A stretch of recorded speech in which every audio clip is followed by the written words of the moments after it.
Assalamualaikum warahmatullahi wabarakatuh.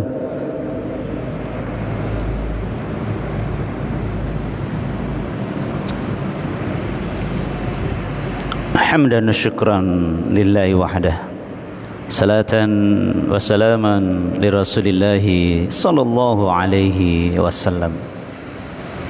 Allahumma ati nufusana taqwaha wa zakkiha anta khairu man zakkaha anta waliyuha wa maulaha. Allahumma anta ja'alal qur'anal azima rabi'a qalbi wa nura sadri wa jalaa husni wa dhahaba hammi wa ghammi. Ya Allah, jadikanlah Quran yang agung ini penyejuk hatiku, penerang dadaku, pelipur kesedihanku, dan pengusir kegelisahan serta kegalauanku. Amin ya rabbal alamin. Allahumma salli ala Muhammad wa ala sayyidina Muhammad. Ma'asyiral muslimin rahimakumullah, ahlullah yang dirahmati Allah, yang tetap semangatnya. Alhamdulillah. Kok jadi kangen sama suaranya Pak Syifa ya. Baik, ma'asyiral muslimin rahimakumullah.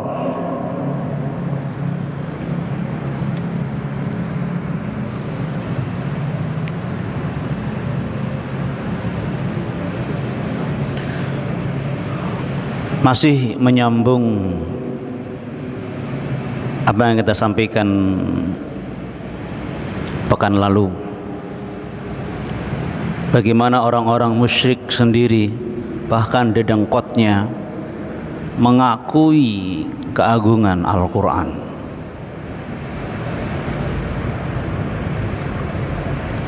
Salah satu peristiwa yang juga sangat menarik masalah muslimin,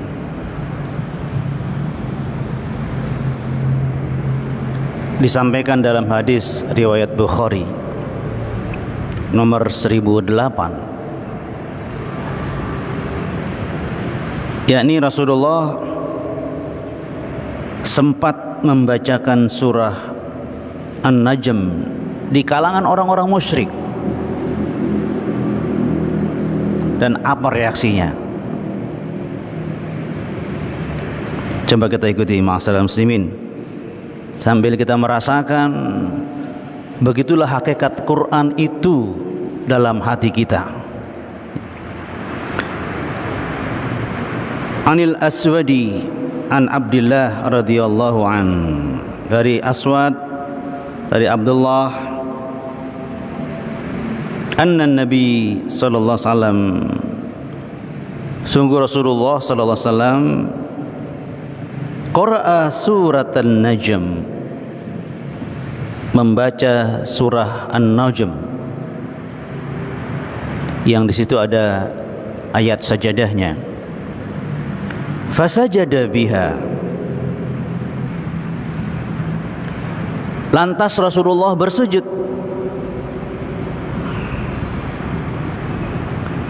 Fama baqiya ahadun minal qaum illa sajada.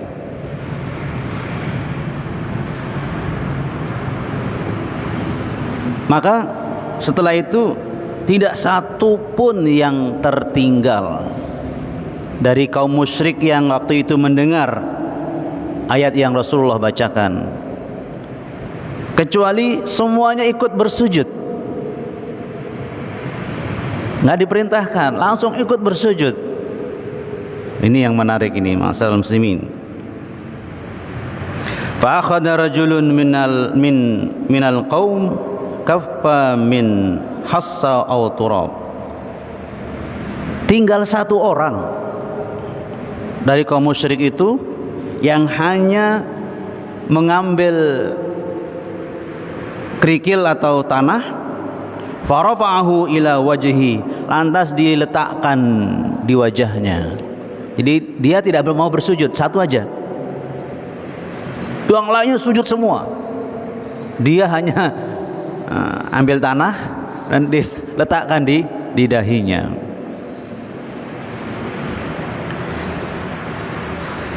Waqala,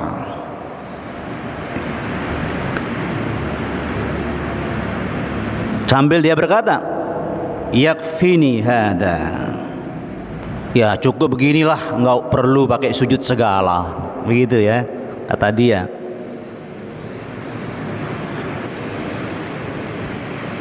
Efek dari orang yang tidak mau bersujud ini, ada komentar.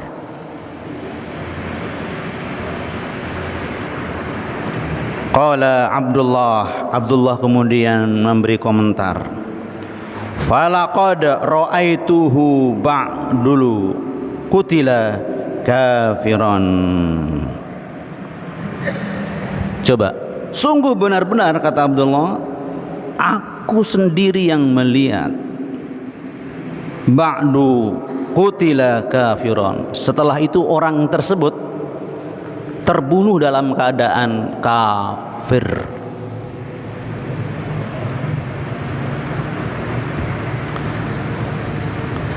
Itu ma'asyiral muslimin rahimakumullah. Ini menarik ini jemaah sekalian. Bagaimana sahabat Abdullah menghubungkan sikap keengganan orang musyrik ini, satu orang ini, untuk ikut sujud dengan teman-temannya.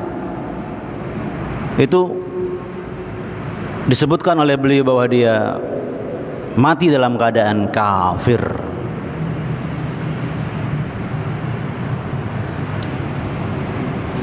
Mari kita rasakan jemaah sekalian, orang musyrik saja, orang musyrik tanpa diperintah, ketika waktu itu diperdengarkan oleh Rasulullah surah An-Najm yang ada ayat sajadahnya, dan beliau sujud, mereka tiba-tiba ikut bersujud.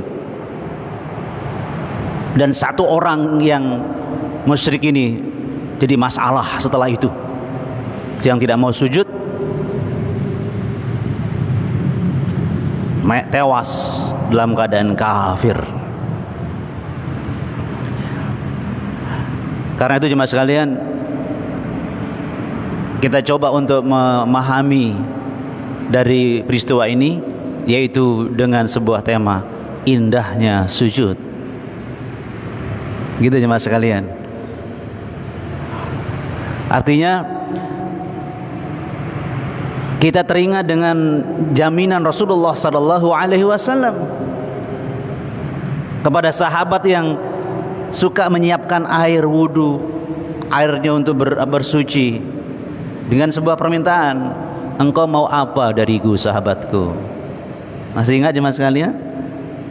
Kata sahabat ini, beliau mengatakan, aku ingin bersamamu di surga, mengawal engkau tetap sampai di surga.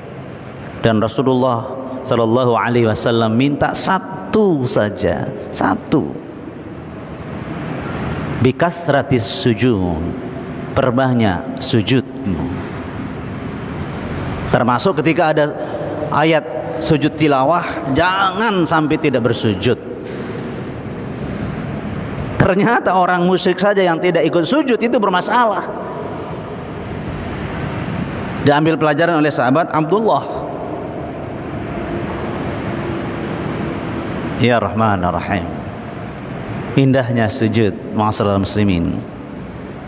Nah, pekan lalu kita sebutkan pembesar Quraisy yang tetap dia kafir meskipun dia kagum dengan ayat-ayat Allah. Bahkan pamanda Rasulullah SAW sendiri meninggal dalam keadaan kafir, pamanda Abu Thalib, ya kan? Dan itu diantara kesimpulannya adalah karena kesombongan mereka, tertipu oleh jabatan mereka, oleh status kebangsawanan mereka. Nah, jadi antara sujud dengan sombong ini bisa kita gabungkan dalam pembahasan pada kesempatan ini. Ma'asyiral muslimin rahimakumullah.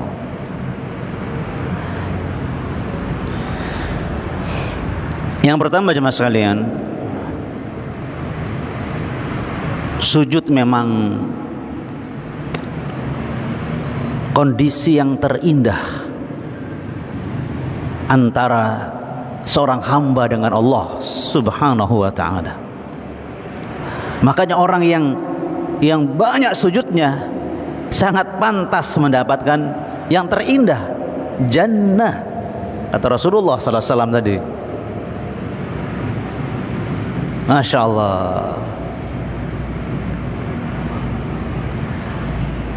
Bukankah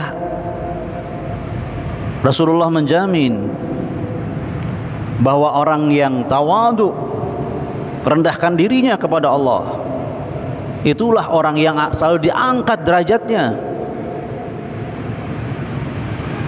Wa ma tawadha'a ahadun lillah illa rafa'ahu. Tidaklah seseorang tawadu, merendahkan dirinya karena Allah, pasti Allah mengangkat derajatnya.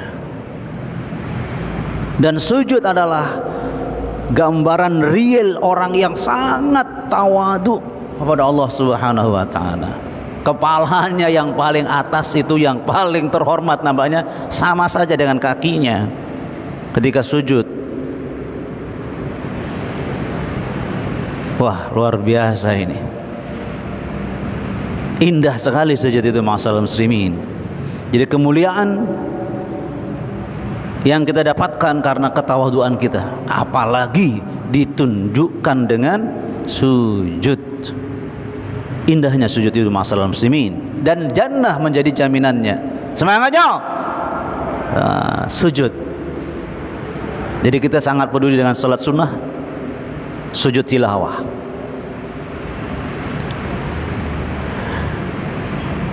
Bacaan sujud tilawah kita juga perlu dihayati, ma'asyiral muslimin rahimakumullah. Sajada wajhiya lilladzi khalaqahu wa syaqqa sam'ahu wa basaruhu bihaulihi wa quwwatihi fatabarakallahu ahsanul khaliqin. Masya Allah. Indah sekali memang pengakuan kita ketika kita sujud tilawah, ketika kita merasakan keagungan Al-Quranul Karim pada ayat sajadah khususnya, kan? Sajada wajhiya lilladzi khalaqahu, wajahku aku sujudkan kepada yang menciptakannya. Wa syaqqa sam'ahu, yang membuatnya bisa mendengar. Wa basaruhu, dan juga bisa melihat. Bihaulihi wa quwwatihi, dengan kekuasaannya dan kekuatannya. Fatabarakallah, maha suci Allah, ahsanul khaliqin, pencipta yang terbaik. Masya Allah. Jadi sebaik-baik kejadian kita ini yang diciptakan oleh Allah yang maha indah ini, indah dan sangat indah ketika kita bersujud. Sampai-sampai Rasulullah SAW mengatakan, inna aqrabal abdi ila rabbihi inda sujudihi. Sedekat-dekat hamba, kondisi yang paling mesra seorang hamba dengan Rabbnya adalah ketika dia sedang bersujud. Masya Allah. Aqrabal abdi, sedekat-dekat posisi hamba. Ya Allah ya Rabbi Karim. Nah, tapi jangan lupa, ini lagi yang istimewa.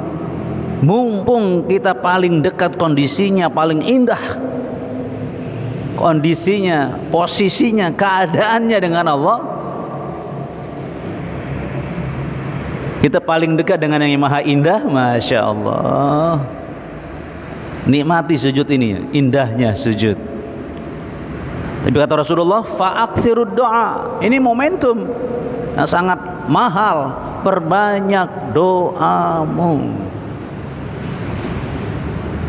Ya Allah, perbanyak doamu.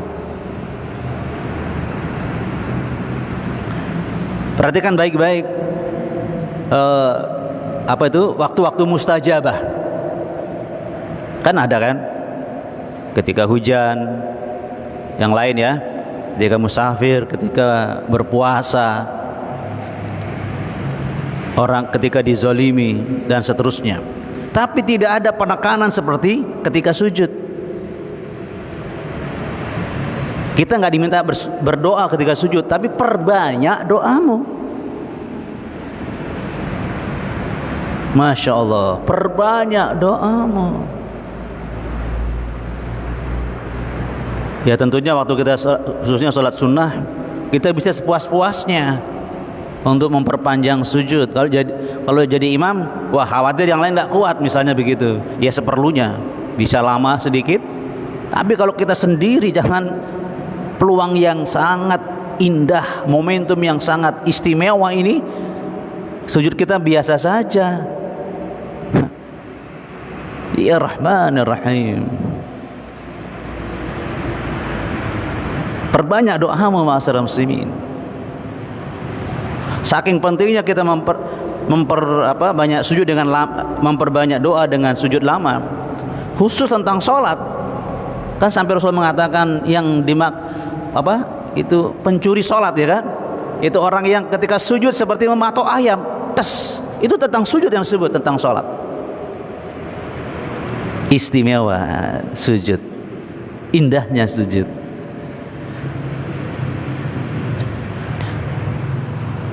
Bisa kita katakan rugi orang yang sujud lantas tidak merasakan kemesraan dan tidak berdoa. Kita bisa katakan rugi. Ini peluang besar. Ya Rahman ya Rahim. Bandingkan dengan dekatnya seseorang sekarang, misalnya dengan penguasa, dengan orang kaya. Dekatnya ya sebegitu itu kan jemaah sekalian. Seperti itu dekatnya. Rumahnya lain, tinggalnya lain, tapi dekat, hubungannya tertentu dekat. Itu peluang kan? Bisa dipermudah, diberingankan, walau meskipun dengan melanggar hukum kadang-kadang karena dekat dengan pejabat, kan begitu. Tapi digunakan meskipun itu tidak benar. Nah ini dengan Allah yang maha indah. Sungguh indah sujud itu. Sungguh indah sujud itu. Mari kita perbanyak doa kita. Sujudnya lama, perhatikan. Sehingga kita mendengar bagaimana ada keterangan sujudnya Rasulullah hampir sama dengan berdirinya. Coba masalah muslimin rahimakumullah, indahnya sujud itu. Subhanallah, nikmat. Semangatnya. Sujud jemaah sekalian. Perbanyak doamu, fa'aktsirud doa.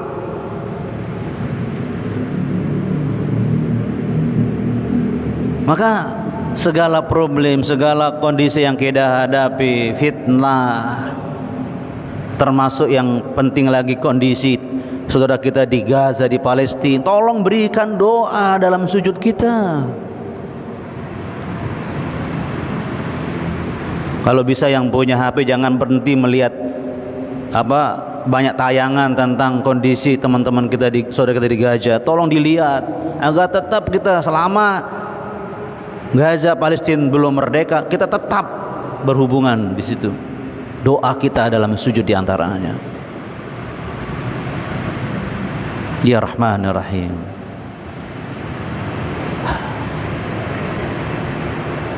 Makanya Abdullah menyampaikan orang musyrik aja yang tidak ikut sujud tilawah ini bermasalah di akhir hayatnya. Disebutkan mati dalam keadaan kafir. Mafhumnya berarti musyrik lain itu muslim jadinya, jadi muslim. Bener. Ini saya teringat baru lihat di media. Allahu Akbar. Anak itu tayangannya 2 yang saya lihat. Anak kecil, ya kira-kira usia 4-5 tahun, ketika mendengar azan Itu di pinggir jalan, bukan di dalam masjid atau ini anak non muslim. Kemudian dikomentari oleh penguploadnya, inilah fitrah ketundukan manusia. Dia bersujud di pinggir jalan. Begini sujud Pak, di pinggir jalan. Sujud yang disebutkan, yang ditunjukkan itu, masya Allah. Sampai ibunya membiarkan dan senyum-senyum ibunya. Kemudian ketika dia sujud, ya, kemudian diangkat lagi sama ibunya. Ada lagi dia sendirian. Anak itu lagi jalan sendirian, tiba-tiba dia bersujud. Indah sekali sujud itu, ma'asyiral muslimin. Dalam sujud kita merasakan keindahan. Karena kita kalau sujud tilawah ya, merasakan keagungan kalam Allah sekaligus merasakan keagungan Allah Subhanahu wa ta'ala, dan kita sangat dekat dengan yang punya firman Allah Subhanahu wa ta'ala yang maha indah. Jadi jangan kita sia-siakan sujud tilawah khususnya, ya, apalagi yang membacanya juga sujud. Ma'asyiral muslimin rahimakumullah.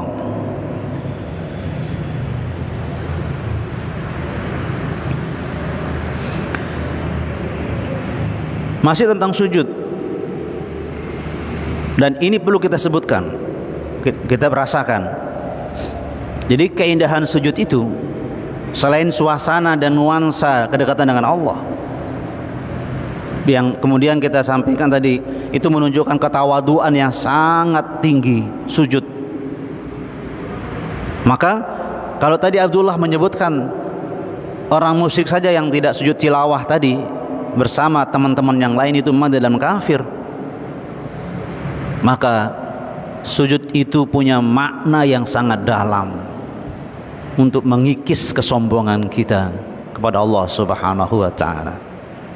Penghalang terbesar kita semakin dekat dengan Allah Subhanahu wa ta'ala melalui ayat-ayatnya. Meskipun kita syekh atau yang paling alim se-Indonesia tentang Quran, tetap saja kita perlu tausiah, mendengar nasihat, tidak sombong kepada orang-orang yang di bawahnya yang memberikan nasihat. Ini perlu diingat. Jadi salah satu yang membuat kita enggan untuk tilawah, untuk tadabbur, mendengarkan nasihat Al-Quran adalah kesombongan. Jangan sampai itu menghinggapi kita, ma'asyiral muslimin. Kita kikis dia dengan sikap ketawaduan yang paling tinggi, yaitu sujud.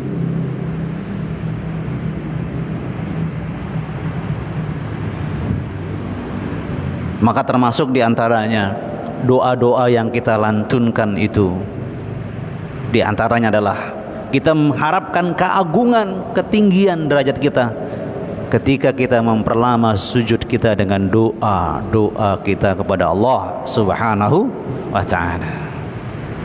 Masya Allah. Ma'asyiral muslimin rahimakumullah.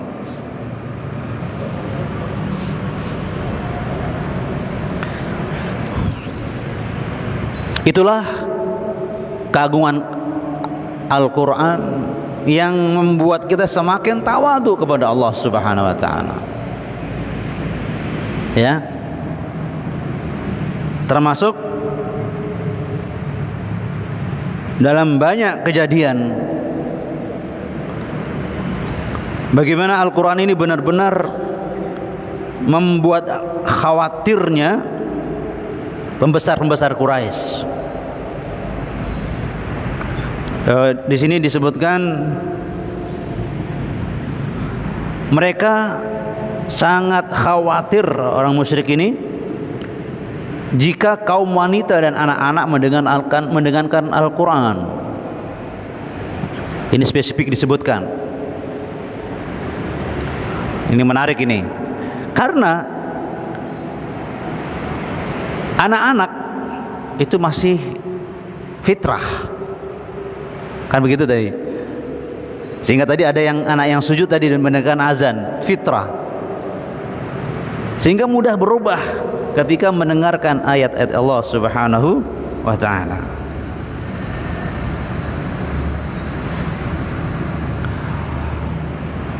Wanita juga demikian. Dan faktanya adalah, majelis-majelis taklim yang menjamur, ya, bukan yang setelah maghrib, setelah subuh di masjid, tapi ada majelis taklim. Itu kebanyakan ibu-ibu, ya kan, masyarakat muslimin rahimakumullah. Termasuk yang kita isi kebanyakan ibu-ibu. Majelis taklim di hari-hari efektif, Masya Allah. Bahkan satu RW itu kadang-kadang majelis taklimnya ada 2, ada 3. Seperti itu teman, jemaah sekalian. Dalam kejadian misalnya, masyarakat muslim rahimakumullah, pembesar Quraisy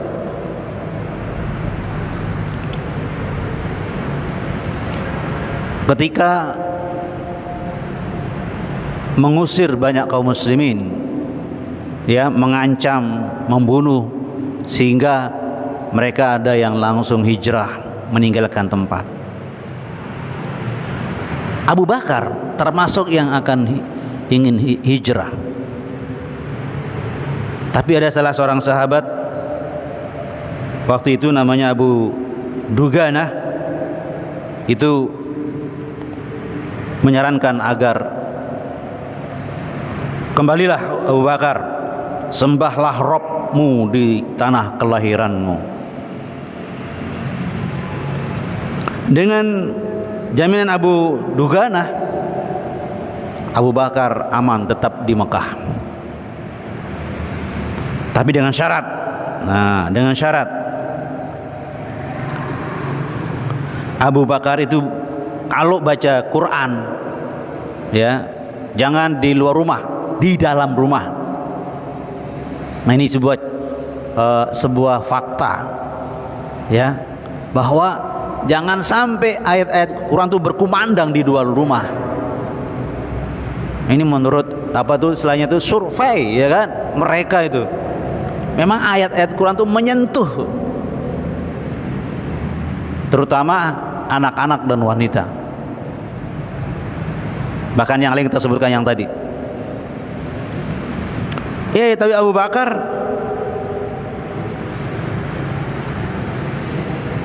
sering juga baca Al-Quran di luar rumahnya, karena tahu juga ayat inilah yang menyentuh hati manusia. Nah, ini garis bawahnya, ya, mas sekalian.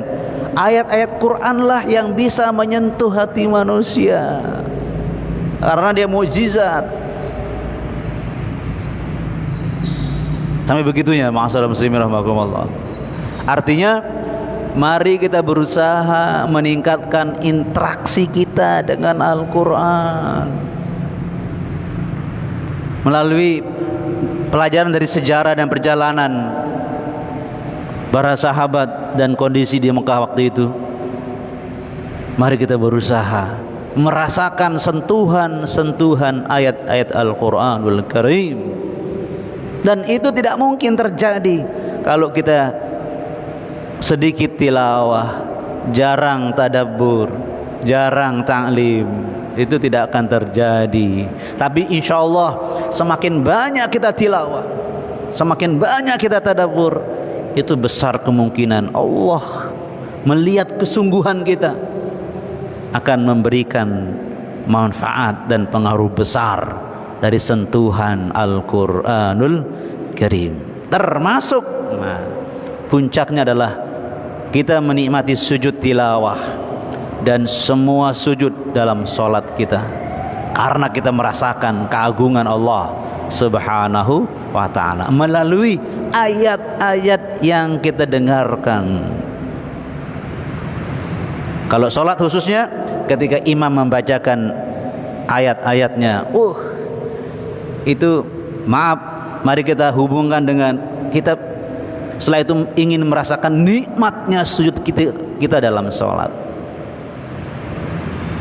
Kita baca sendiri dalam sholat, kita juga setelah itu pingin sujud dan memperbanyak doa-doa kita untuk perubahan kita yang lebih baik. Nah, intinya mas sekalian, mari dengan sujud kita perindah hidup kita. Mari dengan sujud kita kekang benih kesombongan ini jangan sampai membesar dalam diri kita. Dengan sujud mari kita raih segala macam impian kita melalui doa-doa yang kita perbanyak dalam sujud ini. Dan melalui sujud kita buka pintu surga, karena sujud itu akan menentukan kedudukan kita nanti di surga insyaallah. Semoga kita semua menjadi hamba Allah yang semakin indah hidupnya karena keagungan ayat-ayat Al-Quran, dan kita menikmati sujud tilawah kita dan sujud kita dalam solat kita. Subhanakallahumma wa bihamdika asyhadu an la ilaha illa anta astaghfiruka wa atubu ilaik. Assalamualaikum warahmatullahi wabarakatuh.